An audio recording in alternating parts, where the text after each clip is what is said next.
amicizia e di armonia, il Calcio Padova si è ritrovato al Gran Teatro Geox per scambiarsi gli auguri nella consueta cena natalizia di fine anno.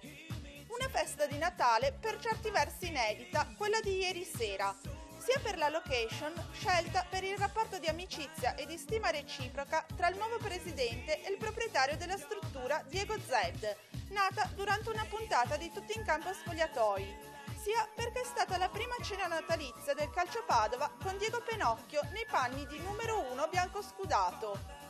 Presenta al gran completo la prima squadra, con i giocatori che si sono accomodati tra i tavoli in mezzo a tifosi, sponsor e simpatizzanti.